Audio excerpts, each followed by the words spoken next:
Assalamualaikum warahmatullahi ta'ala wabarakatuh. Bismillah wassalatu wassalamu ala rasulillah wa ala alihi wa sahbihi wa man wala. Allahumma la sahla illa ma ja'altahu sahla wa anta taj'alul hazna idha syi'ta sahla. Allahumma ja'alna minas su'ada'il maqbulin wa la taj'alna minal ashqiya'il mardudin. Allahumma salli wa sallim wa barik ala sayyidina Muhammad wa ala alihi wa sahbihi ajma'in walhamdulillahi rabbil alamin amma ba'd. Terima kasih kepada Al-Fadhil Ustaz Saudara Pengurusi Majlis, pihak penganjur, seterusnya pentalaki kitab yang mengikuti pengajian kitab secara live Minhajul Talibin, Anjurang, Dung Bulu Gading, Doa, Aimi, Muslimin Muslimat yang dirahmati oleh Allah Subhanahu wa Ta'ala. Jadi insya-Allah kita sambung balik pengajian kitab Minhajul Talibin karangan Imam Nawawi rahimahullah Subhanahu wa Ta'ala, yang mana kita sekarang ni dalam perbincangan berkenaan dengan sembahyang. Dalam bab sembahyang, antara perkara yang telah kita bincangkan sebelum daripada ni adalah berkenaan dengan waktu sembahyang.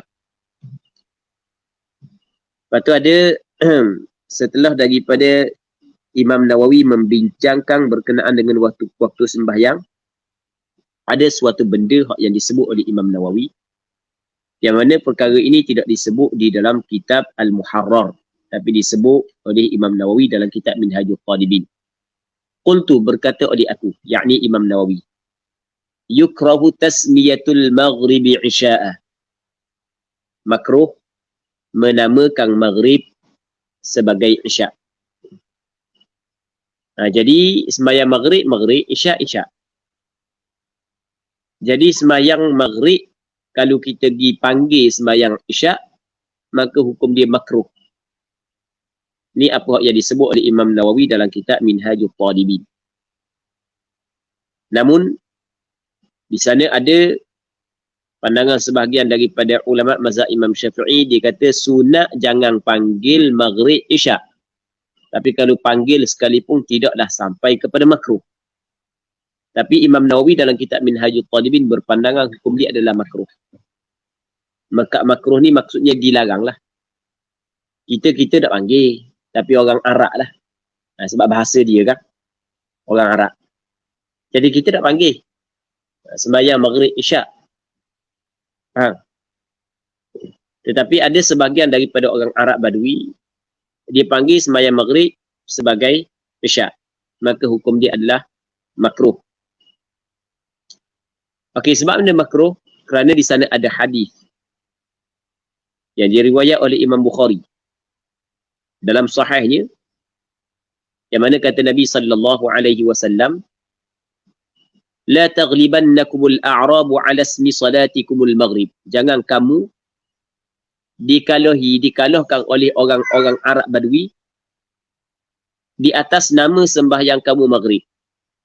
Kamu jangan sampai kalah kepada orang Arab Badui. Rasulullah khabar kepada sahabat dia, jangan orang Arab Badui itu mengatasi kamu di atas nama sembahyang kamu yang pada asalnya sembahyang maghrib. Sebab sembahyang maghrib itu orang Arab Badui kata lagu mana, wa taqulu al-a'rabu hiya al-isya'. Orang Arab Badui kata sembahyang maghrib itu isya'. Jadi Rasulullah larang. Jangan sampai ke mu dikalahi oleh orang Arab Badui, mu terikut dengan apa yang diucapkan oleh orang Arab Badui. Okey, itu yang pertama. Yang keduanya, wal isya'i atamah, ataf pada al-maghrib. Makruh juga menamakan sembahyang isya' sebagai atamah. Makruh sembahyang isya' menamakan isya' sebagai atamah. Baik. Jadi kalau sembahyang maghrib makruh kita panggil isya' sebab ada larangan, dan sembahyang isya' makruh kita panggil atamah. Okey, boleh faham. Dia atamah ni asal maknanya bersangatan gelap. Bersangatan gelap. Okey, itu makna atamah. Sebab dia makruh panggil isya' atamah. Kita tak panggil, orang Arab panggil. Sebab hadis yang diriwayat oleh Imam Muslim dalam kitab sahihnya, kata Rasulullah, la taghlibannakumul a'rabu ala ismi sadatikum innaha al-isya' wa hum yu'timuna bil ibil. Mu jangan dikalahkan oleh orang Arab Badui di atas nama sembahyang kamu. Sesungguhnya sembahyang kamu ini adalah isya'. Tetapi mereka itu, yakni orang Arab Badui, memerah susu unta ketika bersangatan gelap. Akhirnya sembahyang isya' dipanggil nama atamah. Itu je lah. Maka oleh kerana Rasul larang, maka tidak bolehlah panggil atamah untuk sembahyang isya'.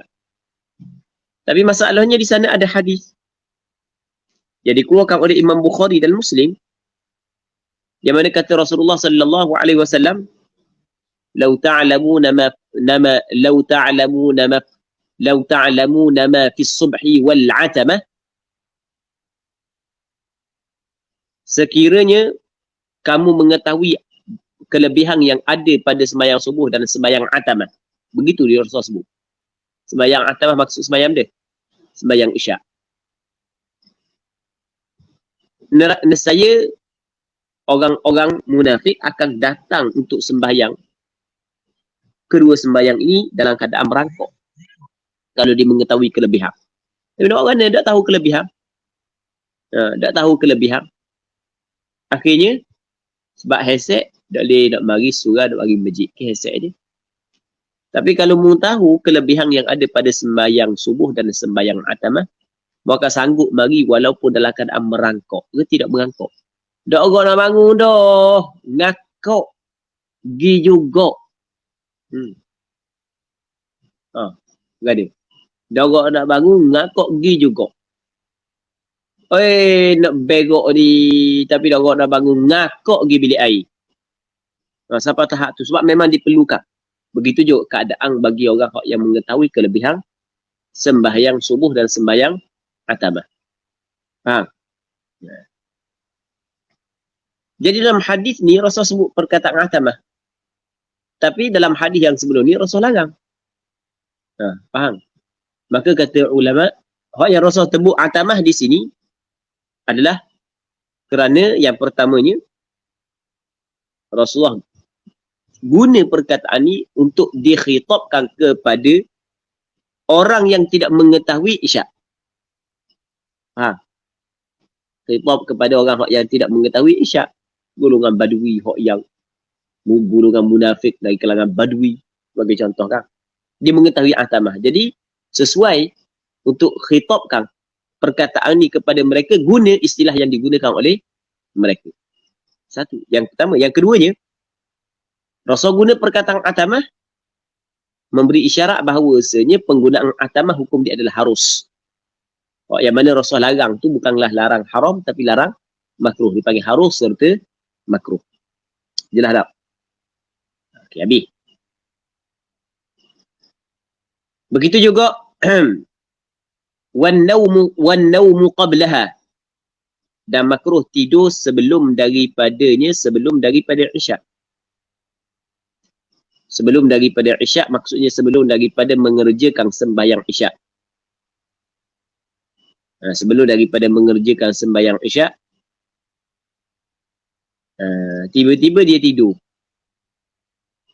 Lepas daripada masuk waktu isyak, berarti molek. Lepas daripada masuk waktu isyak, dak sembahyang isyak lagi, tiba-tiba dia tidur, maka hukum dia makruh. Kalau nak tidur kena sembahyang isyak dulu. Sebab benda makruh. Sebab dibimbangi tidur saat itu berkekalang rapat subuh. Akhirnya pas mana sembahyang isyak tak tahu. Sebab tu hukum dia makruh. Sebab dibimbangi. Okey, boleh faham kan? Baik. Tetapi katanya wal hadithu ba'daha illa fi khair, dan bercakap selepas daripada isyak hukum dia makruh. Rasul larang. Rasul sallallahu alaihi wasallam larang bercakap selepas daripada isyak. Sebab itulah kena ingat lepas daripada isyak jangan cakap-cakap lagi yang duk sembang-sembang, duk buat, tak ada dah, hukum ni makruh. Sebab tu kadang-kadang kita fikir, apa aku jadi malah sangat ni buat ibadat. Rupa-rupanya banyak kita buat benda makruh tanpa kita sedari. Duk buah. Bismillah baru boleh tidur. Kalau baca Quran, baca kitab. Lepas tu lain. Bercakap selepas daripada isyak hukum ni makruh. Sebab Rasulullah larang. Di sana ada hadis yang dikeluarkan oleh Imam Bukhari dan Muslim yang mana Nabi SAW larang. Baik. Rasulullah tidak suka cakap selepas daripada isyak. Lepas daripada isyak tidur. Cakap apa dia? Illa fi khair, melainkan pada kebaikan. Kebaikan tak ada masalah. Faham? Ngajar, itu kebaikan. Buang kosong hukum dia adalah makruh. Sembang kosong hukum dia adalah makruh. Kita boleh faham. Cuma dalam beberapa perkara dikecualikan. Sebagai contoh, benda bergurau senda dengan isteri. Itu dikecualikan. Itu tidak masuk dalam hukum makruh.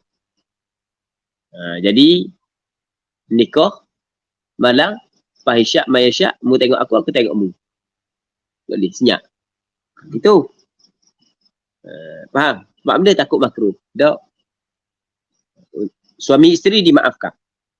Begitu juga melayang tetamu. Waktu dimaafkan. Maksudnya tidak makruh kalau melayang tetamu tidak makruh. Illa fi khair, melainkan pada kebaikan. Wallahu a'lam.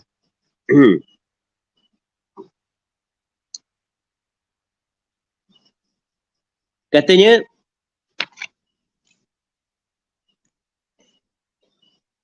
wa yusannu ta'jilu as-salati li awwal al-waqt.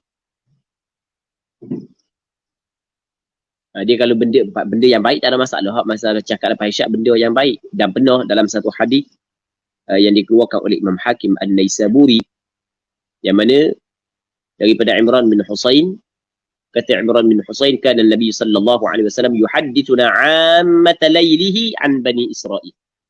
Rasulullah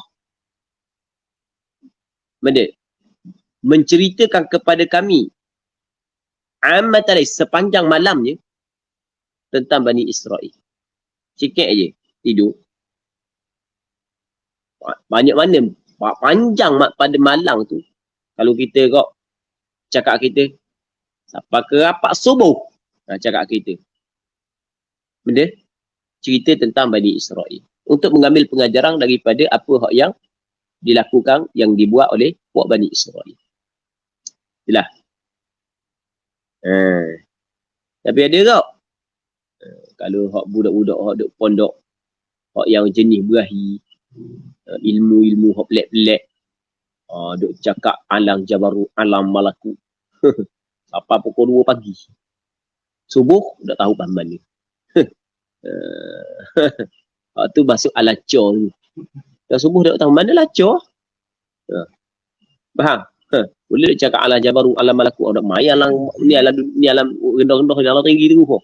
Tu 2-3 pagi duk cakap. Subuh dah tahu mana duk alacor. Okey. Seterusnya ala tai kambing. Katanya wa yusannu ta'jilu as-salati li awwalil waqt. Dan disunatkan menyegerakan sembahyang bagi awal waktu. Maksudnya pada awal waktu. Masuk je waktu, terus sembahyang.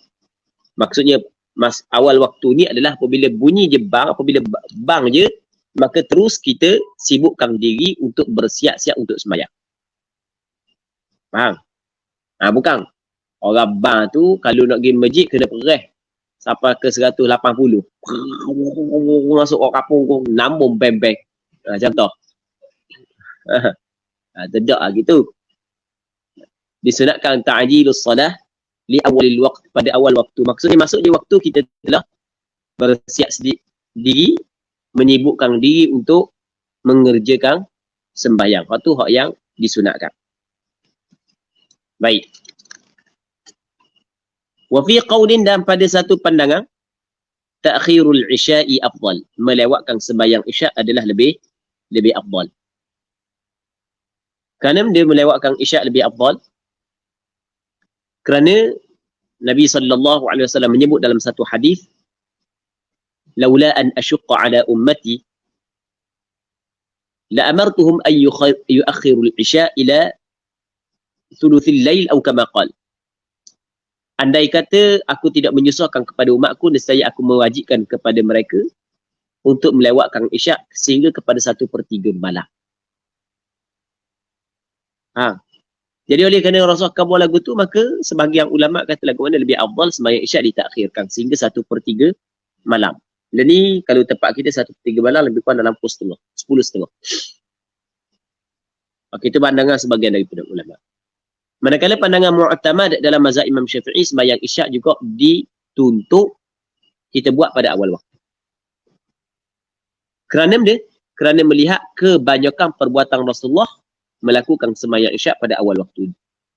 Jarang-jarang Rasulullah melewatkan sembahyang isyak. Tapi kebanyakannya Rasulullah sembahyang pada awal waktu. Maka kerana melihat kepada kebanyakan perbuatan Rasulullah, sebab itulah lebih afdal sembahyang isyak pada awal waktu.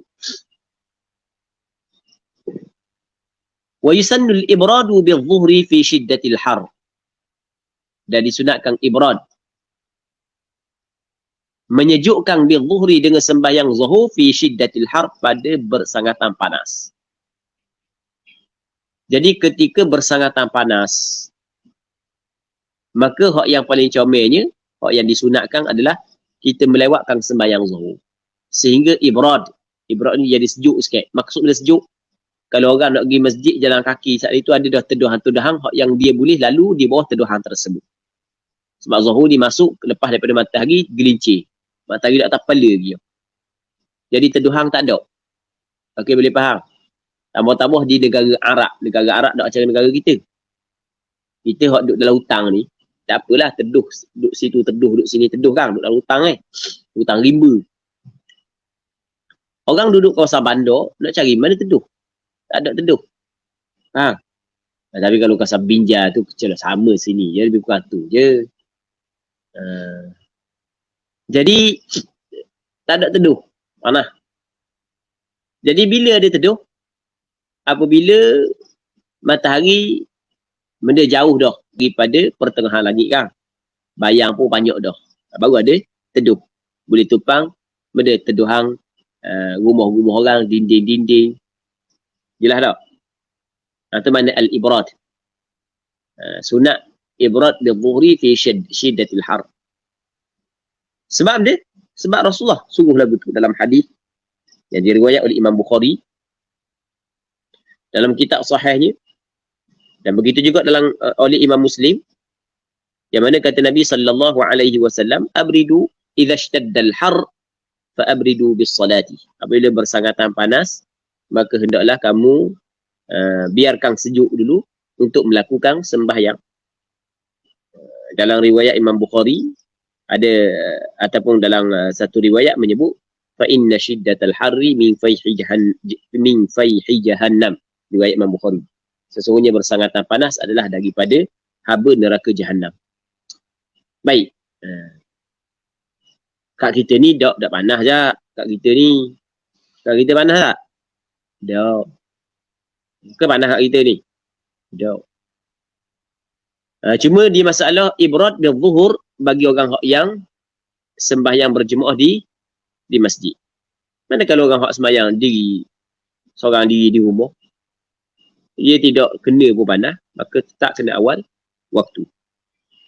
Sama juga orang yang telah berhimpun di masjid ketika masuk waktu. Kita boleh faham. Berhimpun dah, jemaah tu berhimpun dah di masjid pada awal waktu. Tak perlu dah berjalan di bawah kepanasan. Panas terik matahari. Tidak perlu dah. Maka sunat dia sembahyang pada awal waktu. Jadi, dia masalah sunat ibrad hanya khusus untuk sembahyang zuhur, tidak untuk sembahyang Jumaat. Sembahyang Jumaat tidak disunatkan melewatkan sembahyang Jumaat. Bukan diawalkan sembahyang Jumaat pada awal waktu. Kerana dia Kerana di sana ada hadis yang diriwayat daripada Salamah, hadis riwayat Bukhari dan Muslim, yang mana kata Salamah, kunna nujammi'u ma'a Rasulillah idza zalatis syams. Kami sentiasa membuat Jumaat bersama dengan Rasulullah apabila gelincir matahari. Baik. Katanya,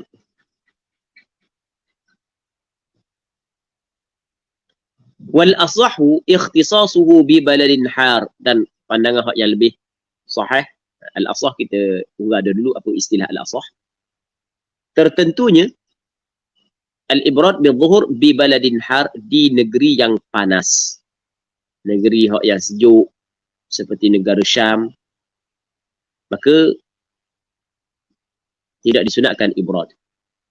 Wa jama'ati masjidin, dan jemaah masjid yaqsidunaha min bu'lin, yang qasak mereka itu, yang tuju mereka itu akan masjid daripada jauh. Faham lagi tak? Jemaah satu masjid yang dia pergi ke masjid daripada jauh. Jadi kalau duduk dalam masjid dah, sunat ada di ibrat? Tak sunat. Kau dekat peh je, lakau siapa lalu masjid? Berjirang dengan masjid. Tapi masalah yang berjirang dengan masjid jadi payah nak angkat kaki di masjid. Gitu pula.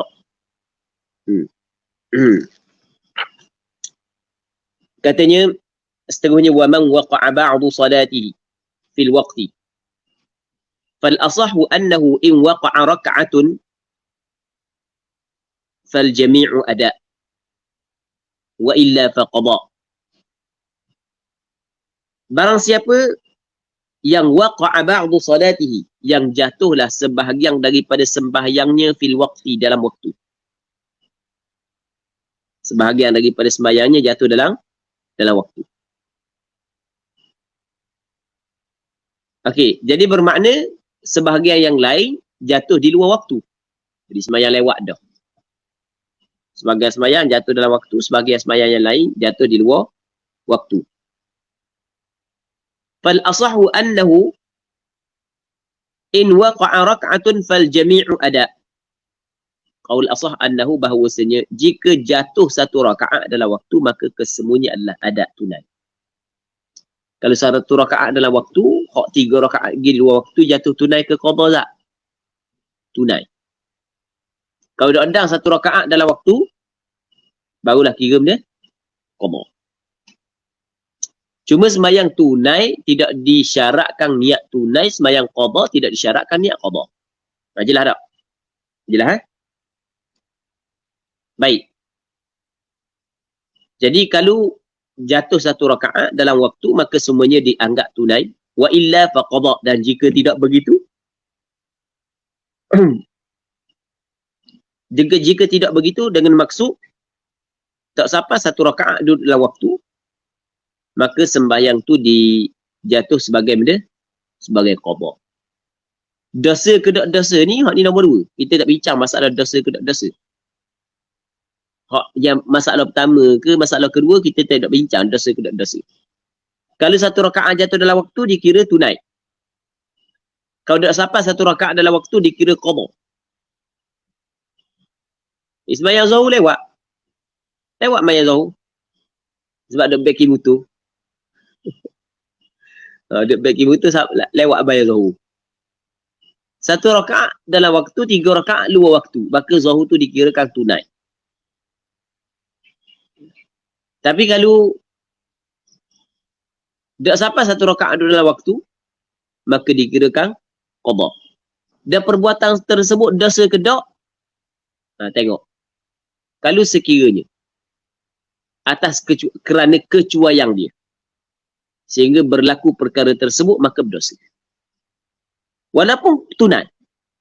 Sebab dia tidak boleh, haram kita melewatkan sembahyang sehingga tidak dapat diselesaikan kesemua sembahyang dalam waktu. Okey, boleh faham? Cuma jatuh tunai qada tu yang kita nak bincang.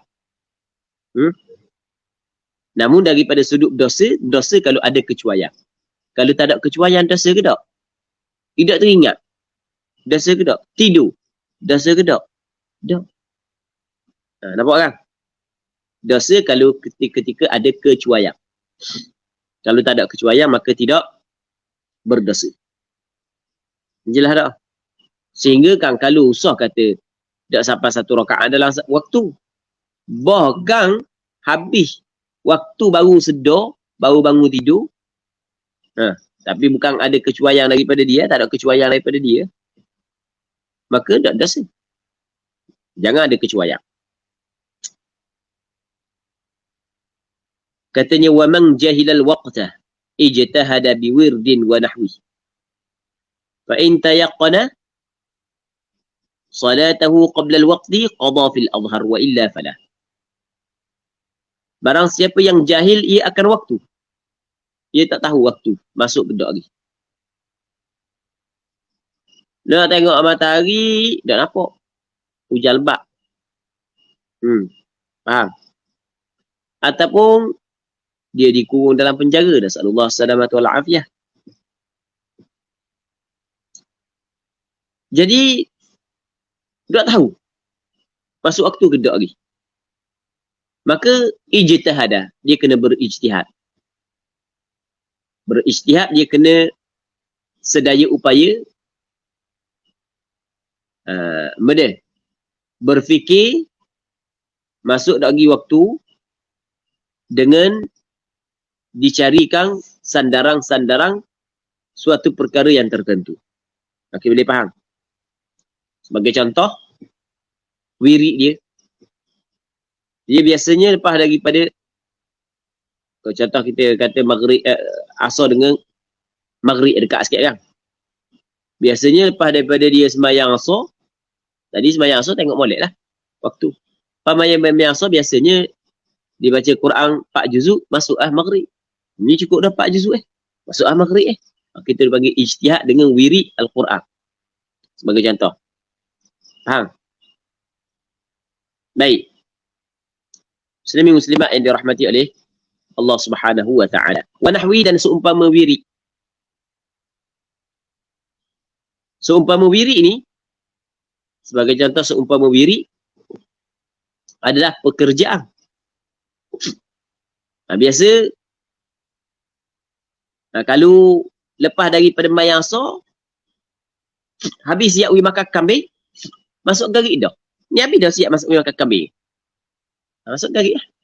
Itu dipanggil dia dengan pekerjaan. Faham? Hak ni pula, biasa lepas sembahyang asar, yang main game ni sampai stake berapa? Stake dah. Betul tak stake dia? Betul? Masuklah maghrib. Ni stake 7 Stake ke panggil dia? Anak reti. Level. Orang biasa lah. Kita tak reti. Kita tak biasa main game. Di masa kecil-kecil minat kok. Ada minat, bukan ada minat. Tapi tak dilayang. Benda yang tidak berfaedah tak dilayang. Kata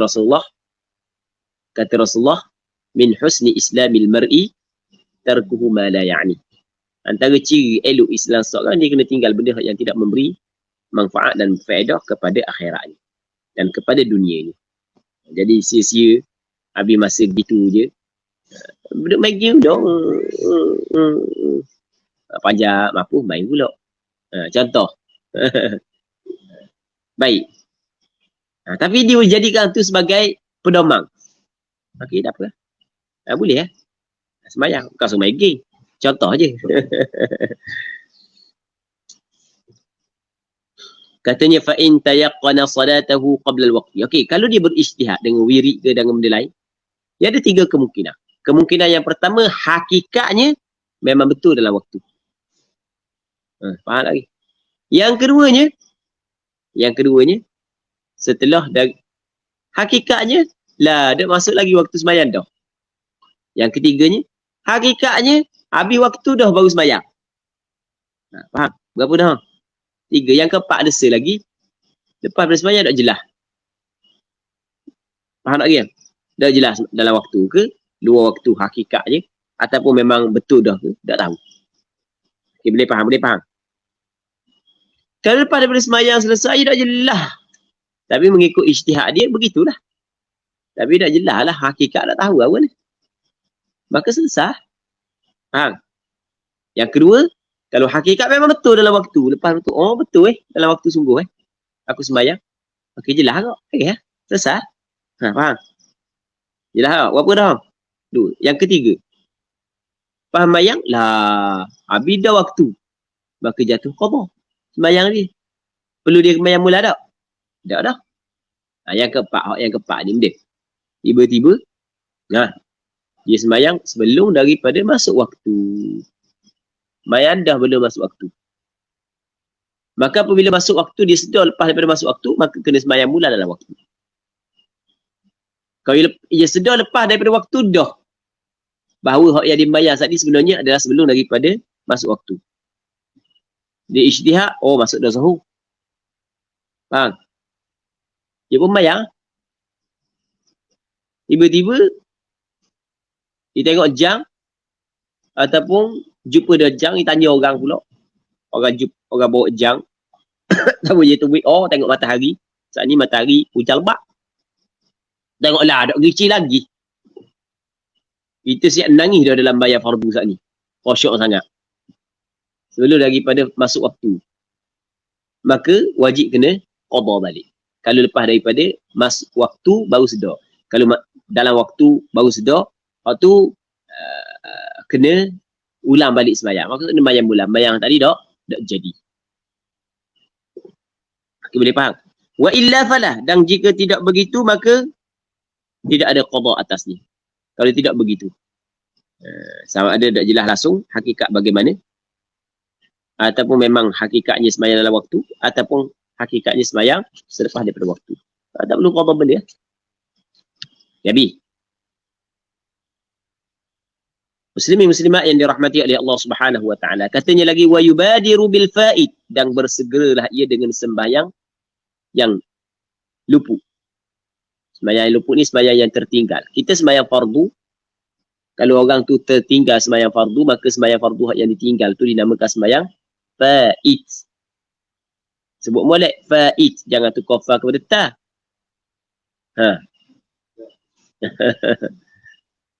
Faid. Sebut molek. Wa yubadiru bil faid. Anda suka sebut molek tu kan ni.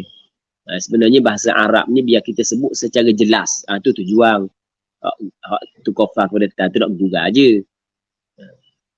Jadi kita kena sebut secara biar jelas. Jelas dengar huruf-huruf Arab saat ni tu. Ni bahasa Arab, orang Arab buat dengar pun tak faham.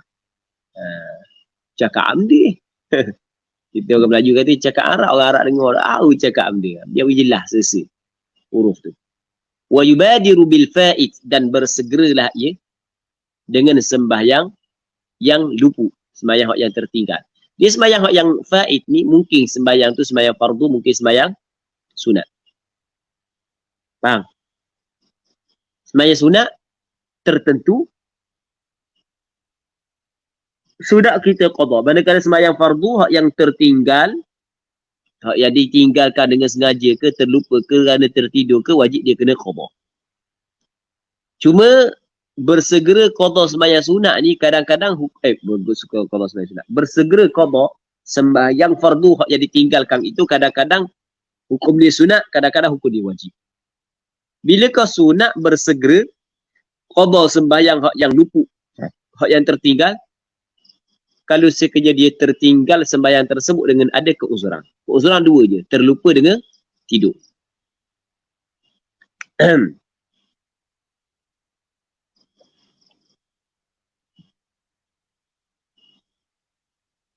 Kalau dia tinggal sembahyang tersebut kerana terlupa ataupun tertidur, maka dipanggil dia ada keuzuran. Wajib dia qada, sepakat ulama kata wajib dia qada. Cuma bersegera dalam qada bukan wajib, hukum dia adalah sunat. Tetapi kalau sembahyang itu tertinggal kerana tidak ada keuzuran, iaitu kerana sengaja tak sembahyang. Sengaja tak sembahyang, maka wajib dia kena qada, dan wajib dia bersegera qada. Wajib dia kena bersegera qada. Faham? Dah banyak dah apa? Banyak-banyak lah. Allah nyanyi ke dia, nyanyi tekah mu nak bayar. Dah tekah mu tinggal dah nyanyi. Faham tak? Sebab dia jadi gitu sebab mu. Dah masa mu tinggal saat ni tu mu adakah ke tak? Adakah? Mu balik ke tak? Dah balik. Padam mikir. Dah buat mu tinggal. Mu tahu ke wajib? Faham tak dia? Silap mu.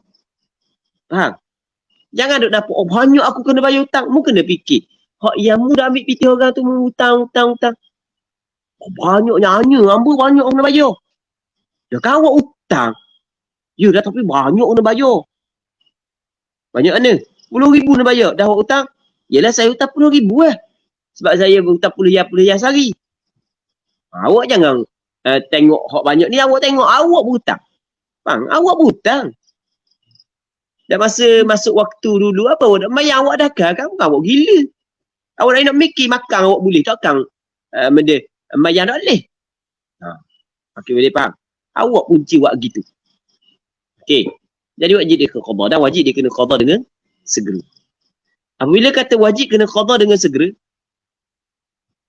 muslimin muslimat yang dirahmati oleh Allah Subhanahu wa taala, maka tidak boleh dia buat perkara-perkara yang lain selain daripada benda yang wajib. Mesti dia kena menghabiskan waktu. Berarti molek, dia mesti kena menghabiskan waktu dengan qada sembahyang tersebut. Orang hak yang isah, umur 50 baru isah. Start daripada 15 sampai ke 50 dak sembahyang langsung. Sebagai contoh, 50 baru isah, maka wajib dia kena qada dengan segera. Dak qada dengan segera berdosa. Sebab dia tinggal sembahyang tersebut tanpa sebarang keuzuran. Kena qada, segera qada. Dan dia tidak boleh buat benda hak lain, mesti kena habiskan masa waktu untuk qada. Tapi sebenarnya kalau orang betul-betul isaf, dia akan buat. Sebab dia nyesal dah kan. Melainkan orang yang tak betul, tak apa nak betul isaf. Mung tahu dah mung salah. Mung baiki balik lah. Banyak biar. Dah mu dah isaf molek gitu. Betul tak gitu? Orang yang isaf sungguh ni, dia akan tinggal belaka benda yang dia buat salah dulu. Betul tak? Orang betul-betul isaf. Okey. Jadi, mengikut pandangan mu'tamad dalam mazhab Imam Syafi'i, wajib dia kena qada dengan segera. Maka tidak boleh dia sibukkan melakukan perkara yang lain, bahkan mesti dia kena qada. Nak main game haram. Pada asalnya dah ada masalah main game, jadi haram. Main futsal haram. Kabak bukit haram. Main basikal haram. Mana pula main basikal haram?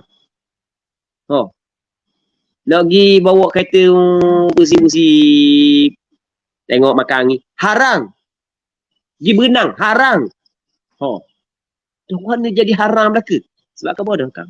Mu kena mesti memenuhkan waktumu dengan qada sembahyang. Jadi kalau buat benda lain menyebabkan benda yang wajib mu tertinggal, jadi haram dia lain. Itu maksud dia. Aku boleh faham kan? Dan boleh buat benda lain kalau benda lain tu wajib juga. Nafkah wajib. Sebab kita nak makan, kita nak uyan, nak nafkah anak bini. Kan anak bini kita nak makan pasir. Kalau boleh makan pasir tak apa. Makan pasir, kenyang. Mana boleh makan pasir. Jadi kena kerja. Jadi hak tu tak apa. Benda hak wajib je boleh. Sebab itulah kita dengar orang ni, kita biasa dengar orang ni. Orang hak yang ada sembahyang qada, haram sembahyang sunat. Biasa dengar kan? Tapi sebenarnya perkataan tersebut kita kena hurai lagi. Bukan haram sembahyang sunat aja. Dan apa awak nak sembahyang sunat tau? Sebab saya ada sembahyang qada, sebab tu nak sembahyang sunat. Mu tak faham tau. Dan apa awak nak sembahyang sunat? Sebab saya ada qada lagi. Tak faham tu. Bukan maksud gitu. Dia bukan masalah sembahyang sunat saja. Mu kena mengisikan waktumu dengan qada. Dan kalau mu duduk saja pun sama kau. Faham tak dia? Bukan hanya sembahyang sunat je. Sembahyang sunat pun haram. Pelik sembahyang sunat haram. Ya, sebab mu sekarang ni wajib mu kena sembahyang fardu. Faham tak lagi? Mu sembahyang sunat nak dia? Nak pahala. Mu tahu tak qada tu wajib. Hak wajib dengan hak sunat mana lebih besar? Hak wajib. Jadi kalau mu fikir nak ke pahala, mu tidak akan pertikaikan tentang qada sembahyang wajib walaupun mu terpaksa kena abaikan sembahyang sunat. Kerana dia kerana sembahyang wajib adalah lebih besar pahala berbanding dengan sembahyang sunat. Okey, dia faham? Kalau di hukum asal, kita kena urang asal dulu. Di pandangan muktamad tapi hak masalah ada orang kita tak sembahyang sunat sebab dia sebab aku ada qada lagi hak dulu-dulu dok qada. Sebab qada sikit orang kata dia sembahyang sunat jadi tak sembahyang sunat duk saja. Allah dah faham tu tak faham. Kan bodoh kan bukan hanya sembahyang sunat. Semua benda hak yang bukan wajib pun nak lewat belaka. Dia apa? Sebab mu wajib kena segera qada. Jelas tak? Nak main TikTok ke? Tak boleh dah. Nak buat live Facebook ke? Tak boleh. Faham? Tak boleh. Sebab wajib mu kena segerakan qada sembahyang tersebut. Ni pandangan mu'tamad dalam mazhab Imam Syafi'i. Namun di sana ada pandangan yang kedua. Dalam mazhab Imam Syafi'i walaupun bukan pandangan mu'tamad, yang mana tidak wajib bersegera. Yang penting qada. Tidak wajib bersegera untuk sembahyang yang ditinggalkan tanpa selarang keuzuran. Okey, boleh faham? Maka tidak menjadi masalah bagi orang hak yang kita tengok imam ni tak apa nak kuat mana. Tembang-tembang suruh buat lalu rebah. Nampak bunyi je isah. Bunyi je isah. Isah dah. Tapi isah gitu lah. Isah tak kemah. Tekau sibuk benda lain, tinggal agak bayang. Faham lagi? Isah tak kemah orang panggil. Taubat tak nasuhah mana? Baik. Jadi, kita kau gini lah ke dia. Tak apa lah. Ada wajib segera. Okey, untuk orang tersebut. Tapi sebenarnya dalam fatwa, kita kena fatwa pandangan mu'tamad. Itu pada asalnya. Cuma nak kamu ada pandangan yang kedua. Jadi kalau ada orang kata tak wajib segera, okey, memang ada pandangan hak yang kedua. Ada kata, boleh kau mayang sunat. Okey, itu ada pandangan yang kedua. Baik. Pandangan yang kedua boleh tengok dalam kitab Bughayatul Mustarsyidin. Ada sebut permasalahan ni. Katanya wa yusannu tartibuhu wa taqdimuhu 'ala al-hadirati allati la yakhafu fawtaha. Disunatkan tertibnya al-fa'id. Maksud dia kalau misalnya dia tinggal 5 sembahyang, Zuhur, Asar, Maghrib, Isyak. Dia tidur bawah basah, tiba-tiba jatuh nyor. Pong, kena atas kepala dia. Tidur sehari semalam terus, tak bangun-bangun. Tidur sehari semalam. Dia ada jenis orang yang kuat tidur. Allah kuat tidur. Tidur semua. Dah tidur kok. Dah sedar dah, dia akan nak gerak. Lepas bong tak sedar. Jenis kuat tidur. Jadi, sampai ke sehari semalam tidur. Bangun-bangun. Ngonyoh muka. Nak pergi bayar Jumaat masjid. Dari bangun tengah hari, nak pergi bayar Jumaat. Dia kata, wah ni pula tak ada orang bayar Jumaat ni. Kau teruk dah. Kat PKP ni apabila buka sembahyang Jumaat, pakat nak mari. Tanya dia, mana orang pakat nak mari Jumaat dengan Tok Imam awak dah buat Jumaat? Ke sama pula PKP kita? Contoh lah.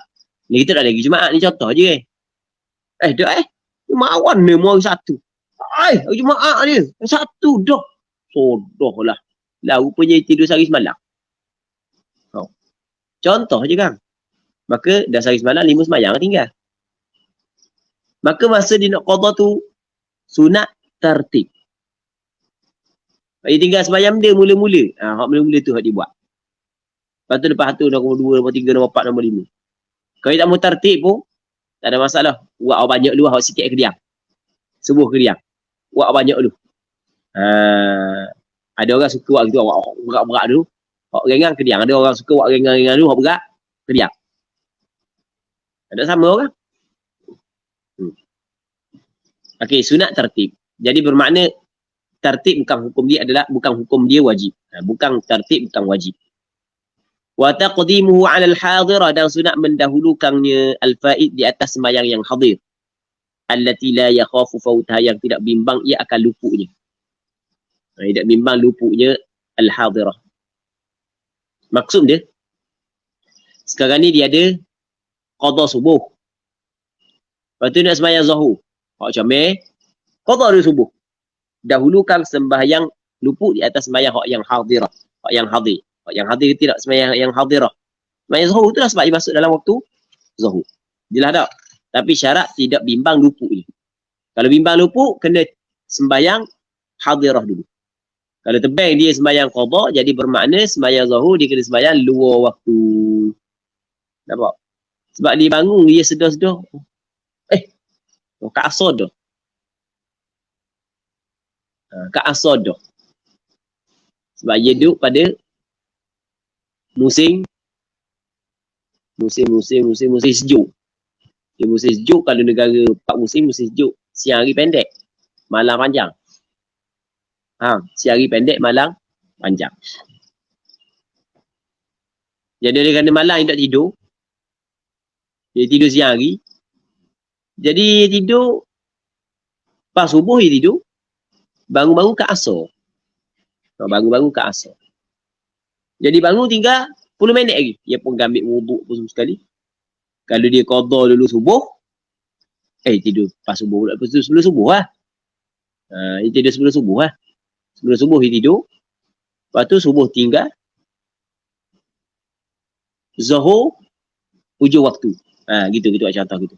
Jadi bangun tinggal 10 minit lagi. Ambil wuduk tinggal 7 minit. Kalau dia sembahyang subuh dulu, bermakna sembahyang zuhur lagi kena buat separuh dalam waktu, separuh dua waktu. Maka ketika tu tak boleh lah. Ada sunat lah. Bukan tak boleh, tak sunat lah. Dia mendahulukan sembahyang yang luput. Bahkan mesti dia kena sembahyang hadirah dulu. Okay, jelas tak? Katanya wa tukrahus salatu 'inda al-istiwa, dan makruh sembahyang ketika istiwa. Istiwa ni benda muslimin muslimat yang dirahmati oleh Allah Subhanahu wa taala. Istiwa ni ketika matahari duduk atas pada. Okey, ni kita nak masuk dalam perbincangan baru, iaitu perbincangan berkenaan dengan waktu-waktu yang diharamkan sembahyang. Di sana ada 5 waktu yang diharamkan sembahyang. Ni kita akan bincang insya-Allah. Jadi kita akan sambung balik pada minggu akan datang kalau sekiranya dipanjangkan umur. Jadi untuk hari ni kita berhenti sini dulu. Sebab kalau kita baca takut dah nak habis, kita dah berhenti di stesen molek. Ni stesen molek dah bus stop molek dah jadi kita berhenti sini dulu. InsyaAllah kita sambung balik pada minggu-minggu akan datang kalau sekiranya dipanjangkan umur. Untuk malam ni kita berhenti sini dulu. Wallahu subhanahu wa ta'ala a'la wa a'lam.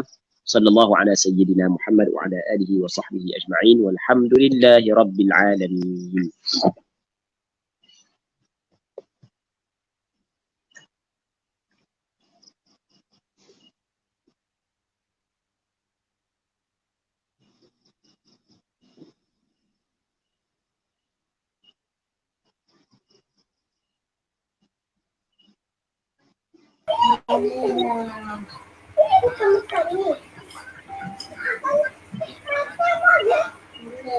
Yes. Dengar suara saya tak? Dengar? Ya. Dengar. Alhamdulillah. Terima kasih kepada Al-Fadhil Ustaz atas kelas pada malam ni. Dan insyaAllah ada beberapa pengumuman untuk saya siarkan pada malam ni berkaitan dengan program yang akan diadakan di peringkat Doat Kuala Nerus. Yang pertama, Klinik Al-Fatihah. Klinik Al-Fatihah yang telah berjalan pun sesi yang pertama, ni sesi yang kedua pada 27 Jun.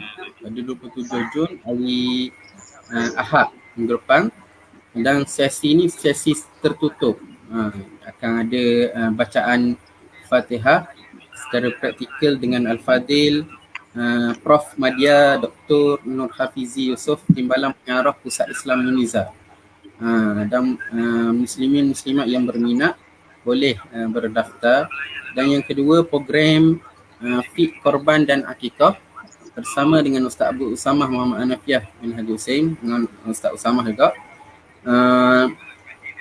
pada setiap hari Rabu, start esok sehingga 14 Julai, setiap hari Rabu pada pukul 9 malam. Pada pukul 9 malam di Akademi Duat Kuala Nerus. Boleh saksikan siaran langsung di Akademi Duat Kuala Nerus.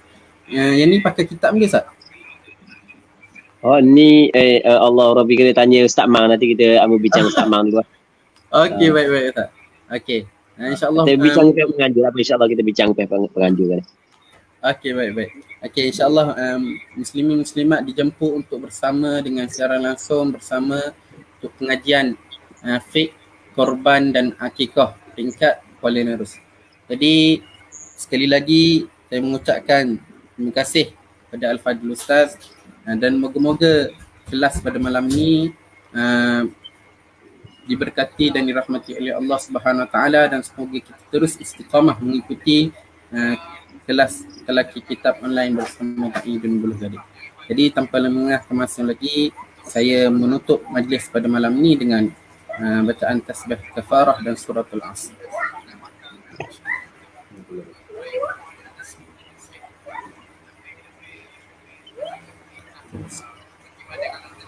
Terima kasih kepada Al-Fadhil Ustaz.